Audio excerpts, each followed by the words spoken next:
नमस्कार। अगर आप ये वीडियो देख रहे हो तो हो सकता है आपने या आपके पार्टनर ने ये लाइन सुनी हो, रिपोर्ट्स बिल्कुल नॉर्मल है फिर भी आईवीएफ फेल हो गया।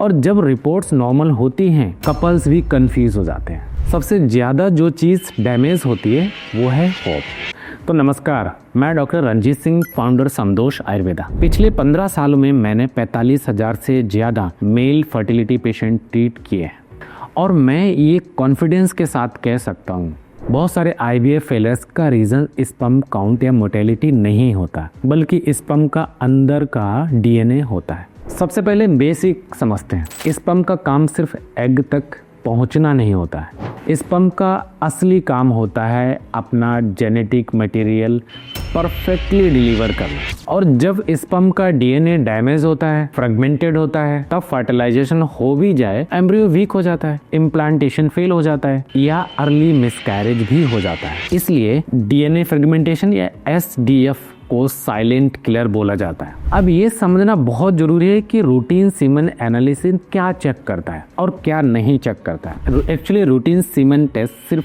3 चीजें स्पेशली देखता है, आपका काउंट स्पर्म का, मोटेलिटी और मॉर्फोलॉजी। लेकिन स्पर्म का डीएनए की क्वालिटी वो टेस्ट नहीं करता है। इसलिए बहुत बार रिपोर्ट्स नॉर्मल होती हैं पर प्रेगनेंसी नहीं होती है।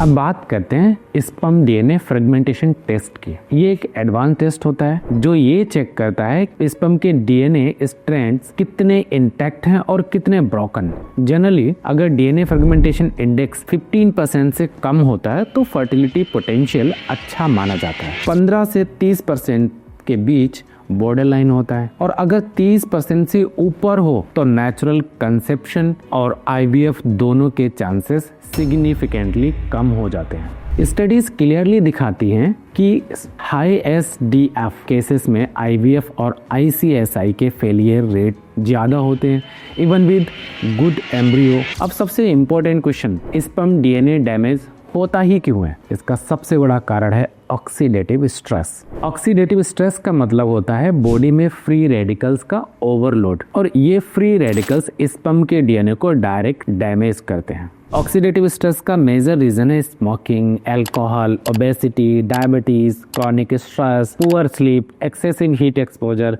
जैसे लैपटॉप पर पैर रखना या hot bath, mobile radiation, pollution और लॉन्ग एब्स्टिनेंस या फ्रीक्वेंट इजैकुलेशन विदाउट रिकवरी। इसके अलावा इन्फेक्शंस, वेरिकोसील और रिपीटेड आईवीएफ फेलियर भी एसडीएफ बढ़ाते हैं। तो अब मॉडर्न साइंस क्या बोलती है? मॉडर्न साइंस के अकॉर्डिंग एसडीएफ को रिड्यूस करने के लिए lifestyle correction, antioxidants, varicocele treatment और इजैकुलेशन टाइमिंग इम्प्रूव करना जरूरी होता है। लेकिन यहाँ एक लिमिटेशन है, सिर्फ एंटीऑक्सीडेंट देने से हर केस सॉल्व नहीं होता है, क्योंकि रूट कॉज सिर्फ केमिकल नहीं होता, मेटाबॉलिक और नर्वस भी होता है। और यहीं पे आयुर्वेदा का रोल आता है। आयुर्वेदा स्पर्म को सिर्फ एक सेल नहीं मानता है, आयुर्वेदा कहता है शुक्र धातु पूरी बॉडी के मेटाबॉलिज्म का फाइनल प्रोडक्ट है। और अगर आपका डाइजेशन वीक है, अग्नि लो है, टॉक्सिन्स या आम प्रेजेंट है बॉडी में और वात पित्त डिस्टर्ब है,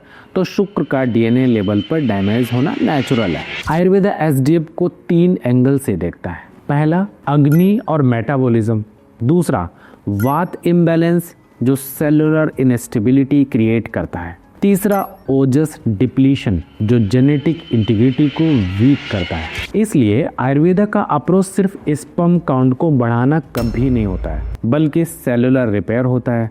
और समदोष आयुर्वेदा में जब हम हाई एसडीएफ केसेस ट्रीट करते हैं तो हम सिर्फ सीमेन रिपोर्ट्स नहीं देखते, हम उस पेशेंट का डाइजेशन, उनका स्लीप साइकिल, उनका mental stress, heat exposure, ejaculation pattern और डाइट सब इवेल्युएट करते हैं और फिर एक इंटीग्रेटेड प्रोटोकॉल बनाते हैं जिसमें पेशेंट का diet correction, lifestyle, discipline, detox support और रसायनम थेरेपी होती है। इसका पर्पस होता है ऑक्सीडेटिव स्ट्रेस कम करना, डीएनए रिपेयर मैकेनिज्म को एक्टिव करना और शुक्र धातु को स्टेबल बनाना। अब बात करते हैं कि 90 डेज कॉन्सेप्ट की। स्पर्म को मैच्योर होने में लगभग 72 टू 90 डेज लगते हैं। इसका मतलब है जो लाइफस्टाइल आज आप फॉलो कर रहे हो उसका रिजल्ट स्पर्म क्वालिटी में 3 महीने के बाद दिखेगा। इसलिए इंस्टेंट सॉल्यूशंस आईवीएफ फेलियर में काम नहीं करते। एक आइडियल 90 डेज प्लान पहले 30 दिन डिटॉक्स और डाइजेशन करेक्शन होता है। इसलिए मैं हमेशा कहता हूँ पुअर इनफर्टिलिटी सिर्फ फीमेल प्रॉब्लम नहीं होती है।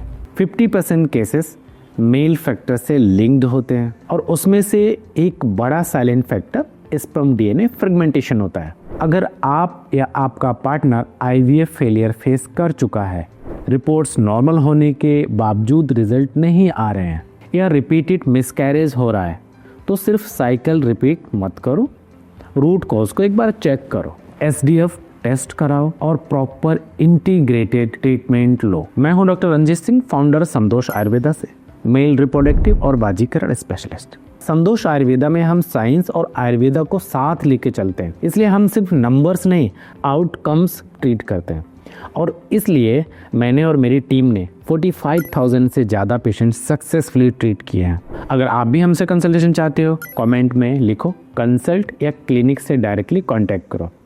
इस वीडियो को शेयर करो क्योंकि शायद किसी कपल का लास्ट अनआंसर्ड क्वेश्चन का जवाब इसी वीडियो में हो।